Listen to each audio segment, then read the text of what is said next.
Story 1. Babe, I can't wait for you to see my parents' vacation cabin. I said to my girlfriend Rose as we drove along the winding mountain roads headed to Quincy, California. It's so peaceful out here, and the fall colors are stunning. I had told Rose about the cabin on one of our first dates, and she was eager for us to spend a weekend there together. My family rarely used it anymore since as kids had all grown up, so I figured why not take my new girlfriend there while the weather was still nice. We pulled up the long gravel driveway flanked by towering pines, and I jumped out to unlock the wooden gate. As Rose stepped out of the car, her eyes widened. "Oh wow, it's gorgeous," she exclaimed, taking in the cozy A-frame nestled amongst the vibrant autumn foliage. I gave her a quick tour of the property. Nearly 2 acres of pristine woods surrounding the house on all sides. Out back was a spacious deck with a hot tub overlooking the mountains. After lunch in the cute village downtown, I took Rose to explore some local trails while it was still light out. By early evening, a bitter chill had set in, so you're ready to warm back up in the hot tub with some wine. Steam rose up in the crisp air as we eased into the hot bubbling water. Just as we were fully relaxing, some loud crunching sounds came from the woods nearby. I chuckled, probably just some raccoons rooting around. But I noticed Rose tense up next to me. The noises came steadily closer, along with snapping twigs. Too heavy for raccoons. I leaned forward and squinted into the encroaching darkness. The motion-triggered security light flashed on, revealing a hulking silhouette lurking at the tree line. "Shit," I gasped. "Come on, let's get inside." We scrambled out and hurried into the house. Heart pounding, I quickly shut and locked the back door, then switched off all the lights, hoping not to draw any more attention. Pressing my face to the window, I searched for the source of the noises. A large figure shuffled along the side of the house. As it passed beneath the bedroom window, the security light flared on again, highlighting a rugged, bearded face. Rose stifled a shriek behind me. Who the hell was this guy, and what was he doing out here? Just then came a loud banging at the front door, making us both yelp in alarm. "This is the police," a voice announced. "We got a call about a break-in here." I approached the door cautiously. "I'm sorry, officer. I think there's been a mistake." I noticed the lack of red and blue flashing lights outside. "Do you mind confirming you're actually with the police?" Silence. Then more impatient pounding. "Open up, please, sir. We need to investigate the premises." Unease prickled my spine. I edged toward the window and slid the curtain back just enough to glimpse outside. No squad car. No uniformed cop. Only our car parked alone in the driveway. There's no police vehicle outside. I called through the solid wooden door. "I don't feel comfortable opening the door until you can confirm you are law enforcement." After a long tense pause, the harsh voice bit back. "You're making a mistake, sir. We're coming in one way or another to check out this house." Heavy boots stomped off the front steps and faded into the night. We locked ourselves in the bedroom, chairs propped under the doorknobs and my dad's shotgun close at hand. Neither of us slept that night. The next day we stayed in town until after dark, before cautiously returning, hoping our unwanted visitor had lost interest. But as I steered the car toward the cabin, the security light flared to life, revealing a tall silhouette hurrying off into the woods. Rose crammed a fist into her mouth to hold back a wail of fear. Safely inside with all entrances secured, we turned off every light and kept vigilant watch all night. Noises did float out of the woods at intervals, snapping branches and muffled scraping against the outside walls. Terror drained away any scrap of fatigue. At some point, the noises outside ceased, and we began to relax slightly. Then, a horrid scraping shriek at the bedroom window. I leaped up to investigate and came face to face with a scraggly bearded visage plastered against the glass leering in. I cried out in shock and outrage. Grabbing my dad's shotgun, I charged outside, unleashing a barrage of thunderous blasts into the darkness. "Get the hell out of here," I bellowed into the woods. Back inside, I found Rose weeping quietly with relief to have me back safely. We clung to each other until dawn finally crept over the trees, then fled that horrid cabin forever. It's been about a year since Rose, and I had that horrific experience in my parents' remote cabin. By unspoken consensus, we've never returned to Quincy or any other wooded vacation spot. In fact, we even moved into a high-rise apartment downtown to be closer to busy crowds. But even now, living 20 stories up surrounded by people doesn't give me perfect peace of mind after what we endured. I still get tense when Rose takes the dog out late, still glance suspiciously at any stranger in the hallway or elevator if I'm alone. Still wake at every bump in the night, heart racing. My parents decided to sell the cabin, not surprising, after I told them what happened. They said they felt guilty and responsible and just wanted to wash their hands of the whole thing. I couldn't blame them. We never caught the man who terrorized me and Rose, though I did give the police every detail possible to aid their investigation. They attributed it to some deranged transient or drug-addled squatter lurking unseen on the property, as no actual robbery or burglary occurred even with all the opportunities. Just the malicious delight of scaring us locals visiting that isolated cabin. We eventually accepted this explanation for lack of any evidence proving otherwise. Sometimes late at night though, when I can't sleep, my mind replays everything that happened during our 2 nightmarish days at that cabin. I analyze each odd threat, every inexplicable incident, and I can't escape the creeping dread that it was something more calculated, more personal, that the bearded stranger wasn't simply some random lunatic, but had deliberately sought us out, had discovered we'd be there alone, and planned his sinister tricks accordingly, watching us and waiting for his ideal chance. It's insane, I know. Rose tells me kindly I'm being paranoid when I confide these nagging thoughts, and rationally, I realize I'm probably imagining connections that don't exist. But what I witnessed in those demonic woods felt so inherently malicious, so planned and targeted specifically for me, and poor Rose simply for being at my side. Sometimes I still glimpse that grotesque face plastered against the glass window, eyes ablaze with malevolent glee at my horror. Other times I jolt awake sure the deafening blast of my shotgun is still echoing through the trees. Vivid memories swirling with bewildering questions. Why us? What provoked such cruelty toward innocuous strangers? How long had we been watched before acting? And the most chilling unknown, where could that sadistic monster be lurking right now? I can only pray I never get an answer. That the unknown stays far away from me and Rose, so we can maybe someday forget. But late at night in the still darkness, I can't help glancing through the window into the empty alley below.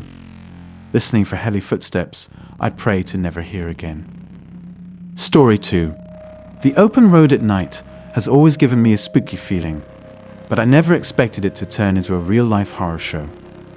It started off as just another late-night drive through the Rocky Mountains. I was road tripping through Colorado by myself, taking the scenic route at my own pace. Around 1 a.m., I stopped in the tiny town of Tabernash to fill up my tank and grab some snacks. With a fresh coffee in hand, I continued on my way through the winding mountain passes. The road was completely empty and dark, except for my headlights cutting through the blackness. I stuck dutifully to the speed limit, even though there was not a soul around for miles. No need to get pulled over way out here all alone, I figured. As I came around a sharp curve, my heart dropped at the sight of flashing red and blue lights in my rearview mirror. I checked my speedometer, 57 miles per hour. Damn, maybe these mountain speed limits were lower. I reluctantly pulled over to accept my speeding ticket. What I did not expect was a uniformed man who approached my window looking nothing like a state trooper. He wore all black with a badge that said Criminal Task Force on his vest. I informed him right away that I had barely been exceeding the limit and asked why he pulled me over. License and registration was all he barked in response. I pressed again for a reason, but he deflected. My unease grew. His uniform seemed strange, and something about his surly refusal to justify the stop raised alarms. I asked for his badge number. Again he dodged the question and demanded my ID with increasing impatience. By now every instinct screamed that something was very wrong. I refused to hand over anything or exit my vehicle until a real marked patrol unit arrived.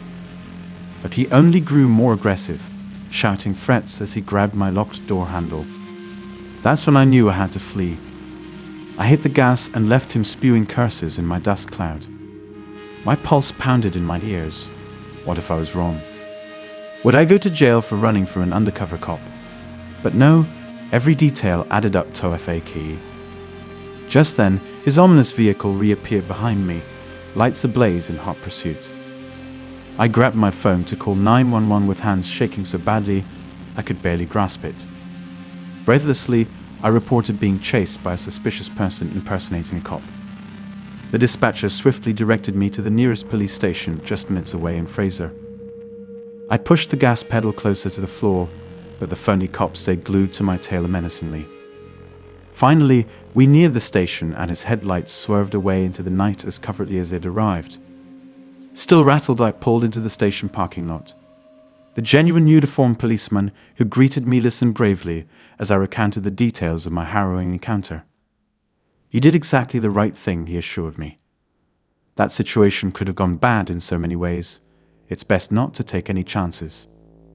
He verified all the inconsistencies: badge markings, lack of ID, and missing blue emergency lights which certified law enforcement always have. "Don't worry, we patrol these roads constantly, and we'll catch this despicable individual," he vowed. I finally felt safe under the golden glow of the station's lights. As I motored back to the dark mountain byways I was now protected by, I uttered a prayer of thanks for trusted instinct and guardian angels. My solitary drive ahead no longer seemed scary compared to the unscrupulous monsters who walk among us disguised as beacons of safety.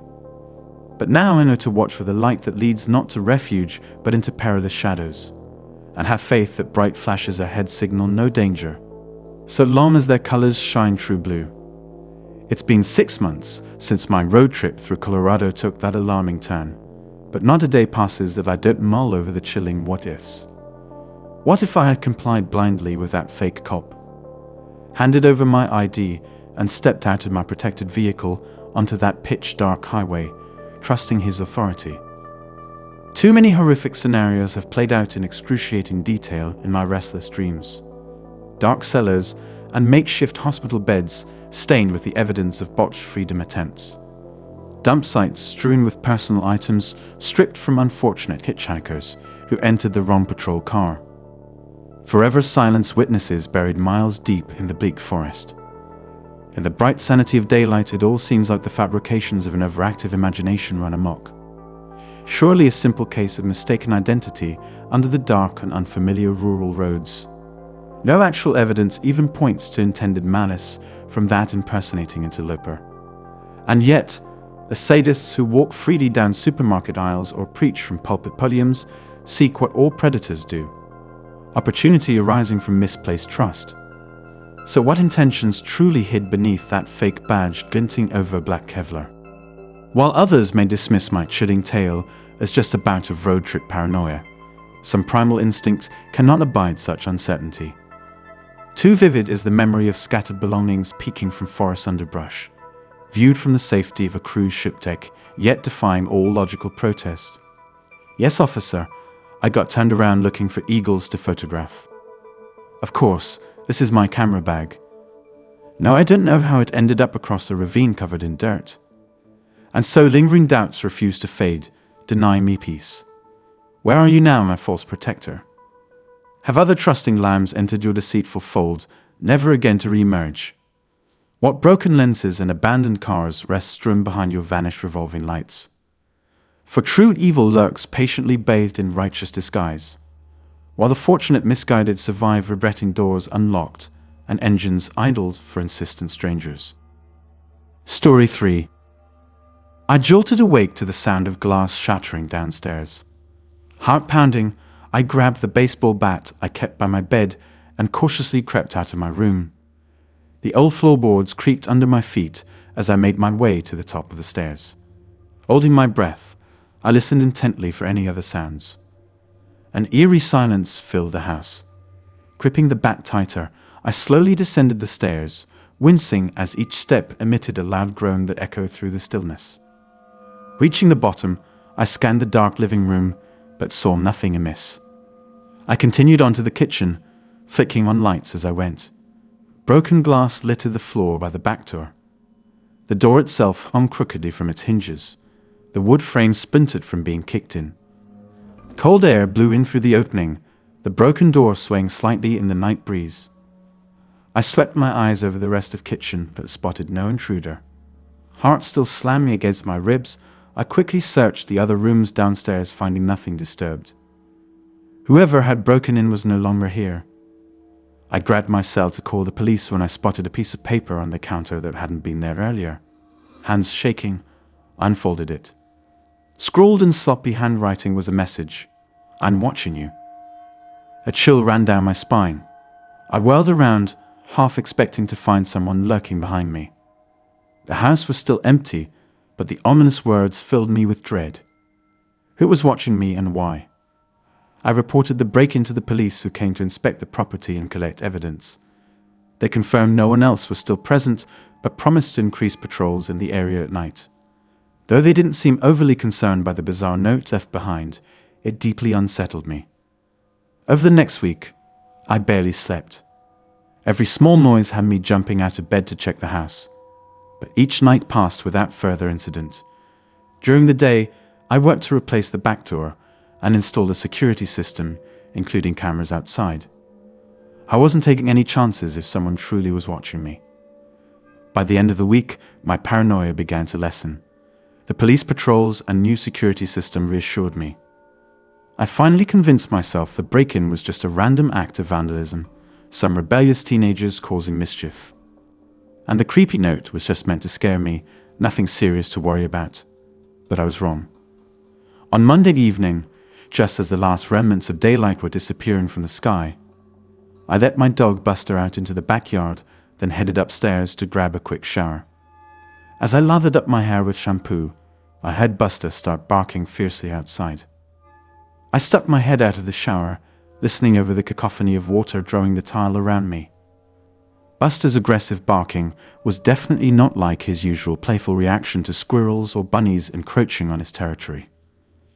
Unease trickled down my spine. Rinsing the soap from my hair, I jumped out of the shower and threw my robe on. The barking from outside had taken on a sharper edge, almost sounding as if Buster was warning someone to stay back. Apprehension swelling in my chest, I crept toward the back door, where Buster continued his frenzied protest over something. Fisting the handle, I slowly pulled the door open just enough to peek out of the yard. In the pale moonlight, I spotted Buster at the far edge of the lawn, barking furiously at the words scrawled across my back fence. "I will be erased when you select EP209GHT." Panic exploded within me as my eyes darted around the shadowy yard, searching for whoever left the terrifying message. Other than Buster, still determinedly guarding the perimeter of the lawn, the backyard appeared empty. Rushing back inside, I quickly phoned the police and checked that all doors and windows were locked up tight. I brought Buster in and kept him by my side as I awaited the officer's arrival, baseball bat held at the ready. Darkness had fully fallen by then, leaving me struggling to penetrate the gloom surrounding the house from my position, peeking out the living room curtains. My mind raced with terrifying thoughts over who could be stalking me. I had no known enemies, yet someone clearly knew where I lived and had easy access to my property without my noticing. Were they waiting somewhere outside, watching my reaction to their latest threat? It took over 2 excruciating hours for the police to show up. I ushered them to the backyard to see the message etched onto my fence. Their flashlights illuminated the yard in sporadic bursts as they searched for clues. But other than the words themselves carved crudely into the wood, they'd found no footprints or evidence pointing to who was responsible. After another sweep of my property and the nearby area, they finally left around midnight, advising me to lock up and call again if anything else occurred. Despite their reassurances, I spent the entire night huddled in bed, ears straining for any suspicious sounds. Buster lay protectively at my feet, also listening intently. But the house remained quiet, except for the occasional bump or creak as it settled. When dawn's light finally crept over the horizon, I must have eventually drifted off because I jolted awake to the sound of scratching on a wall near my bed. Heart lurching into my throat, I bolted upright, gaping in horror at the words scrawled right over my headboard. I am always a angry. A strangled cry escaped me as I scrambled from bed, backing away from the menacing phrase mere inches from where I'd been sleeping. Buster stood on the mattress snarling at the wall, incensed by the unseen intruder. Cold dread flooding my veins, I ran from the room, grabbing Buster's collar to pull him along behind me. Downstairs, I sank to the floor as panic threatened to overwhelm me. Someone had managed to sneak inside my home and up to my bedroom without waking me. They could have done anything to me as I slept unaware. Fingers fumbling, I dialed 911 to report yet another terrifying message left by my stalker. Within minutes, multiple squad cars pulled up outside, their flashing lights illuminating the pre-dawn gloom. I directed 2 of the officers upstairs to the disturbing threat hovering over my bed as more searched the house and property. They confirmed no intruder remained, but vowed to launch an immediate investigation into my stalker. One officer drove me to a nearby hotel to stay while forensics combed over my home searching for fingerprints or DNA, or any evidence at all of who was behind the steadily escalating threats. I barely left my hotel room over the next few days. My nerves were shot, constantly glancing out the window or jumping at any small sound despite the 2 officers posted outside my door.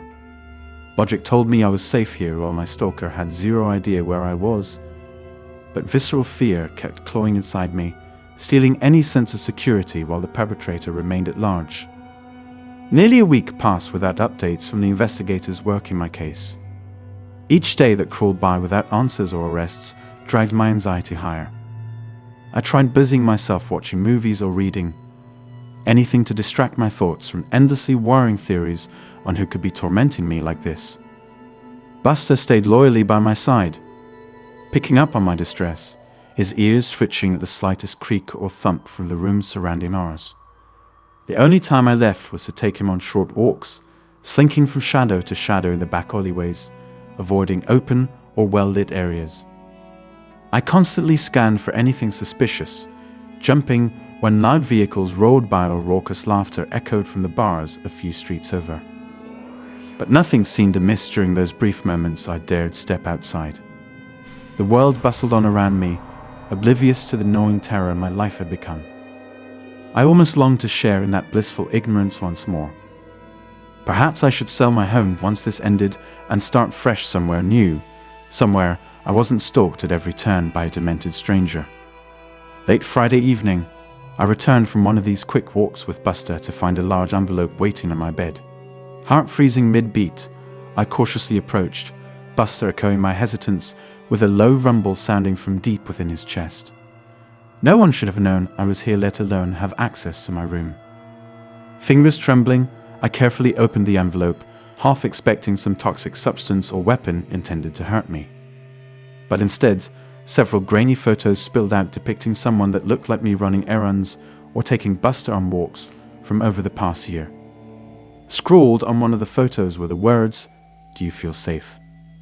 A strangled sob burst from me. Clearly, my stalker had been watching me long before the break-in. They knew my habits, my routines. They could find me anywhere now, despite all efforts by the police to hide me away. I shoved the photos back in the envelope and fled the room with Buster. The 2 guards stationed down the hall sprang to their feet when they saw my face, alarms sounding from their radios, likely triggered by my panic. They quickly escorted me downstairs to the manager's office, where I showed them the ominous photos and message left in my room. The manager assured me he would review security footage to see if they caught who delivered the envelope, but his tight expression showed little hope of that yielding results.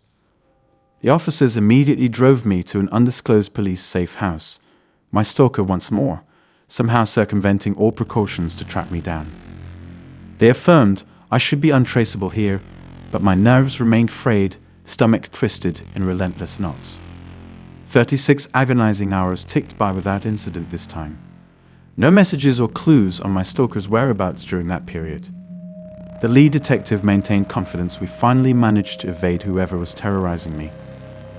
I wish I could share in his assurance, but past incidents predicted this calm would eventually shatter once more. The following night, that dreadful foreboding became reality when I was violently yanked from sleep by a hand clamped ruthlessly over my mouth. My muffled screams reverberated through the palms smashed against my face as my arms flailed against a hulking form pinning me down. Fetid breath hit my cheek as a menacing voice whispered near my ear. "You will never escape me," I knew now. A piercing bolt of agony suddenly exploded through my abdomen. Through the agony addling my brain, I recognized the cold metal wedged in my stomach, my stalker driving the blade in deeper. A wretched gurgle spilled from my lips, the coppery taste of blood flooding my mouth. The excruciating pressure vanished abruptly as the knife was viciously yanked back out. My stalker's crushing weight lifted from me a second later, manic laughter filling the room as I clutched desperately at my profusely bleeding wound.